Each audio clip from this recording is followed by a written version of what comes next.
Hey guys, this is Cannon with MakeUseOf.com, and I just got my hands on the Basis Peak, the 2014 follow-up to the Basis B1 Health Tracker.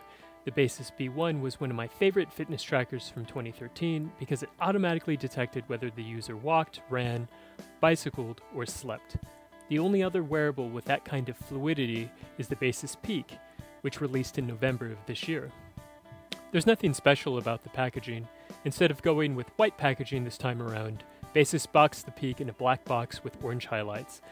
Inside the box rests the watch itself, a magnetic cradle charger, a micro USB cable, and an instruction manual.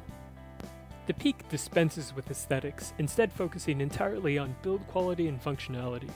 There's very few frills. For example, the charger/USB cable no longer lets the Basis sync via PC.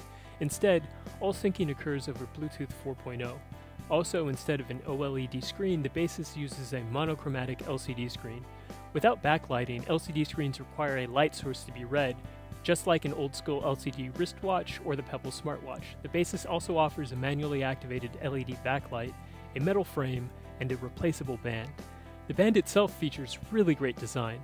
There's two colors of silicone rubber. The inner rubber is red and the outer rubber is black, and it has a very comfortable feel when fitted around the wrist. On the back of the watch is a Mio green light sensor, which is currently the reigning champ for biometric data. The Peak uniformly improves over the Basis B1. Its watch face is now daylight readable with a manually controlled LED backlight.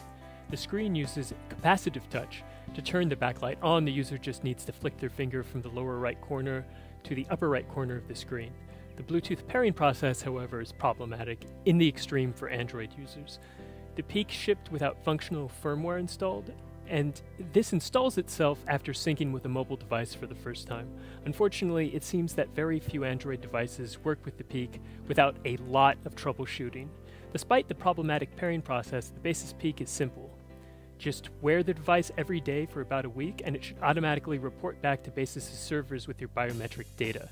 If you actually use the website, Basis compiles a number of relatively weak reports on whether or not you've met your daily targets, such as running, bicycling, and more.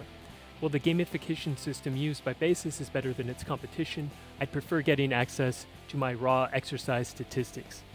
They have not yet opened their databases up to third parties, despite a promise to, and so third-party apps are non-existent. But once everything is up and running, anytime you jog, bike, walk, or sleep, the activity is detected by the Peak and a caloric burn indicator is generated. It also detects perspiration, movement, heart rate, and skin temperature. However, unlike the Basis B1, the Peak seems to have some kinks remaining in its software. It reported sleep while I was wide awake, and bicycling while I was typing away at a keyboard. These glitches didn't destroy the utility of the data that it generates, but it does suggest that Basis has a lot of work to do. So, should you buy the Basis Peak?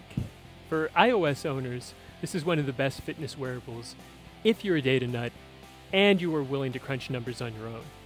For Android users, I'd say the same thing, but the various kinks and bugs plaguing the pairing process warrants caution. Try waiting a few months to see if Basis irons out the wrinkles in an otherwise amazingly useful fitness wearable. And that's it for this review. For a full-length review and instructions on how to win your very own Basis Peak, please visit MakeUseOf.com.